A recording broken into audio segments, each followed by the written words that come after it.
നമസ്കാരം. മറുനാടൻ മലയാളി എഡിറ്റർ ഷാജൻ സ്കറിയെ ആക്രമിച്ച CPM ഗുണ്ടയ്ക്കുള്ളത് നാട്ടുകാരും വീട്ടുകാരും കൈവിട്ട കഥയാണ്.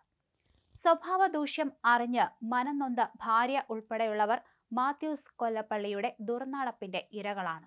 കുടുംബത്തിലെ എല്ലാവർക്കും ഇയാൾ തലവേദന തന്നെയാണ്. ഡോക്ടറായ മുത്തച്ഛനിൽ തുടങ്ങുന്ന പാരമ്പര്യം. അച്ഛൻ അധ്യാപകനാണ്. പക്ഷേ മകനിഷ്ടം വഴിതെറ്റിയുള്ള യാത്രകളും അതിപ്പോഴും തുടരുന്നു. അതാണ് തൊടുപുഴയിലെ മങ്ങാട്ടുകവലയിൽ കഴിഞ്ഞ ദിവസം കണ്ടത്. ഷാജൻ സ്കറിയെ ആക്രമിച്ചവരെ ഉടൻ പിടികൂടണമെന്ന നിർദ്ദേശം ഇടുക്കി പോലീസിന് മുഖ്യമന്ത്രിയുടെ ഓഫീസ് നൽകിയിട്ടുണ്ട്. പ്രതിഷേധം ശക്തമാകുന്ന ഒരു സാഹചര്യത്തിലാണ് ഇത്. മാത്യൂസ് കൊല്ലപ്പള്ളിയുടെ സ്വഭാവം എന്തും ചെയ്യും. കണ്ണിൽ ചോരയില്ല. +2 തുടങ്ങിയ പ്രണയം വിവാഹത്തിലെത്തി. 2 മാസം കൊണ്ട് ഭാര്യയായ അനുഷ ഈ ലോകത്ത് നിന്ന് മാഞ്ഞത് അതുകൊണ്ടാണ്. പോലീസ് തിരഞ്ഞു നടക്കുമ്പോഴും ഇൻസ്റ്റാഗ്രാം സ്റ്റോറിയിൽ ആനപ്പക സൂചിപ്പിച്ച് പോസ്റ്റ് ഇട്ടിരിക്കുന്ന മാത്യൂസ് കൊല്ലപ്പള്ളി. ഏറെ കേസുകൾ ഉണ്ടായിട്ടും കാപ്പ കേസിൽ ഇയാൾ കുടുങ്ങാത്തത് ഭരണകൂട സഹായം കൊണ്ട് മാത്രമാണ്. എങ്ങനെയും നല്ല വഴിക്ക് മാത്യൂസിനെ എത്തിക്കാനായിരുന്നു സർക്കാർ കരാറുകാരനായ അമ്മാവന്റെ ശ്രമം. അങ്ങനെയാണ് വാട്ടർ അതോറിറ്റിയുടെ കരാറുകാരനായി ഇയാൾ മാറിയത്. ഇപ്പോൾ ആ നല്ല മനസ്സുള്ള അമ്മാവനും വേദനിക്കുകയാണ്. ആർക്കും നേരെയാക്കാൻ കഴിയുന്നില്ല എന്നതാണ് വസ്തുത. ഭാര്യയായ അനുഷയുടെ മരണത്തിൽ സത്യസന്ധമായ അന്വേഷണം നടന്നിരുന്നുവെങ്കിൽ അകത്ത് കിടക്കുമായിരുന്ന ഒരു പ്രതിയാണ് തൊടുപുഴയിൽ ഇപ്പോൾ പ്രതിസന്ധിയായി മാറുന്നത്. 2022 ഓഗസ്റ്റ് 18-നായിരുന്നു അനുഷയുടെയും മാത്യൂസിന്റെയും വിവാഹം. വിവാഹം കഴിഞ്ഞ് 2 മാസം തികയും മുന്നേ തന്നെ അനുഷ ആത്മഹത്യ ചെയ്തത് എന്തിന് എന്നാണ് കുടുംബം ചോദിച്ചിരുന്നത്. തൊടുപുഴയിൽ +2 പഠിക്കുമ്പോഴാണ് പ്രണയം തുടങ്ങിയത്. ഭർത്താവുമായുള്ള ഭിന്നതയാണ് ആത്മഹത്യക്ക് കാരണമെന്ന് അനുഷയുടെ ബന്ധുക്കളും പറഞ്ഞിരുന്നു. പ്രണയവിവാഹത്തെ അനുഷയുടെ വീട്ടുകാർ എതിർത്തിരുന്നു. എന്നാൽ മാത്യൂസിനെ കല്യാണം കഴിക്കുമെന്ന നിലപാടെടുക്കുകയായിരുന്നു അനുഷ. പ്രണയവിവാഹമായിരുന്നിട്ട് കൂടി അനുഷയെ ആത്മഹത്യയിലേക്ക് നയിച്ച കാരണം പോലീസിന് ഇനിയും കണ്ടെത്താൻ സാധിച്ചിട്ടില്ല.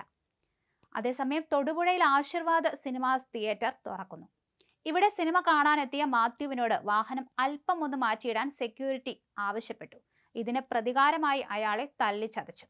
പ്രതിരോധിക്കാനായി മാത്യൂസിനെ പിടിച്ചു തള്ളേണ്ടി വന്നു സെക്യൂരിറ്റിക്ക്. അങ്ങനെ വീണ് മാത്യുവിന്റെ കൈയൊടിഞ്ഞു. ഇതിന്റെ പേരിൽ സമരം നടത്തി 2 ദിവസം ആ മൾട്ടിപ്ലക്സ് അടച്ചിടിപ്പിച്ച രാഷ്ട്രീയ കരുത്തുള്ള ക്രിമിനലാണ് മാത്യൂസ്.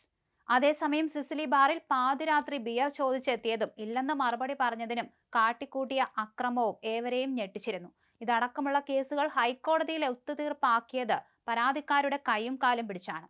ഇത്തരത്തിൽ നിരവധി കേസുകൾ ഒതുക്കി തീർത്തു. ഇങ്ങനെ അടിയും പിടിയുമായി നടന്നാൽ ശരിയാകില്ലെന്ന ഉദ്ദേശത്തിലായിരുന്നു അമ്മാവൻ സർക്കാർ കരാറുകൾ പിടിച്ചുകൊടുത്തത്.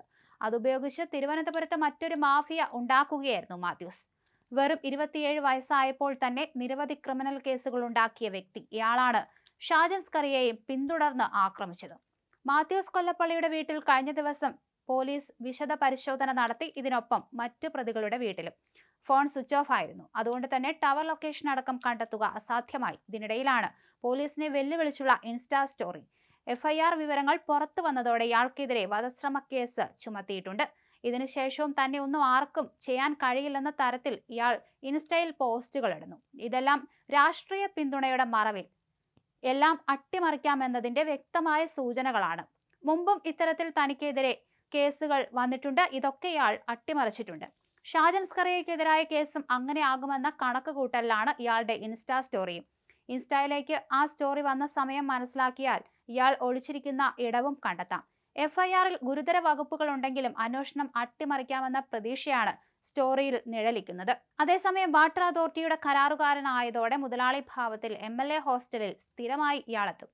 അതുകൊണ്ട് തന്നെ ഇവിടെ ഒളിത്താവളമാക്കാനുള്ള സാധ്യതയുമേറെയാണ്. ഷാജൻ സ്കറിയയ്ക്കെതിരായ ആക്രമണത്തിലെ DYFI ഗൂഢാലോചന പുറത്തു വന്നിരുന്നു. മനോരമയടക്കം ഇത് വാർത്തയാക്കുകയും ചെയ്തു. DYFI പ്രവർത്തകരുടെ മർദ്ദനത്തിൽ പരിക്കേറ്റ ഷാജൻ സ്കറിയ നിലവിൽ ആശുപത്രിയിൽ ചികിത്സയിലാണ്. നഗരത്തിലെ മങ്ങാട്ടുകവലയിൽ SFI സംസ്ഥാന സെക്രട്ടറി M ശിവപ്രസാദ് ഉദ്ഘാടനം ചെയ്ത TA നസീർ അനുസ്മരണ സമ്മേളനത്തിന്റെ വേദിക്ക് സമീപത്തായിരുന്നു ആക്രമണം.